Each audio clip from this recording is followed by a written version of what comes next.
Hello, this is for video blog number 6. Something that I learned from today's noon conference about Marjorie is that, I'm sorry, my dog is being a literal idiot in the floor, but I think that we can't expect our patients to just, they come see us once and we send them on their merry little way. There's such, I don't know what the word I'm looking for. It changes constantly. Inconsistency, I guess, in people's medical status, and especially in, a setting such as this, these patients can change day by day with a variety of factors, impeding what's going on in their lives.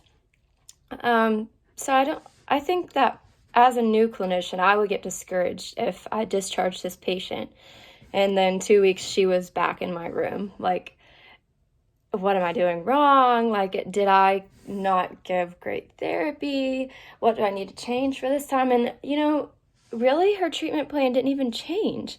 So, I think that it's important to know that sometimes it's not our fault. And it's not the patient's fault either. I'm not trying to say that. But, their status changes and they have to come back to see you.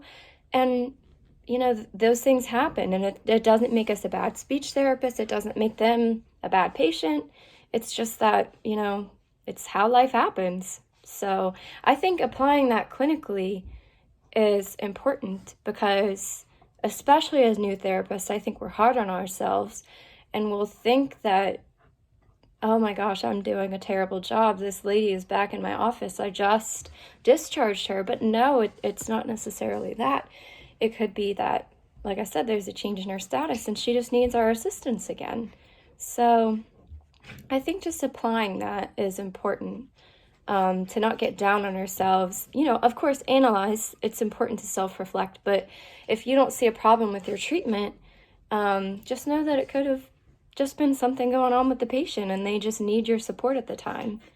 So I think it's difficult about this particular case is that she went such a drastic decline. I mean, she was functioning at home pretty independently, besides her son helping her and assisting her on a few tasks, but now she was, a Hoyer working at Encompass. I know what that is. It's completely dependent for transfers. They can't get up out of bed on their own. They have no control, really.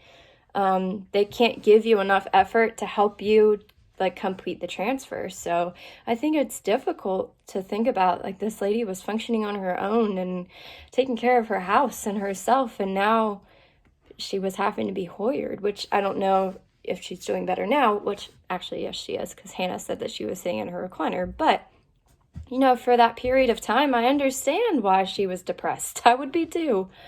So I think that's difficult, and we really have to turn on our counseling hat, to be there for our patients, because I can't imagine. I just think that'd be terrible.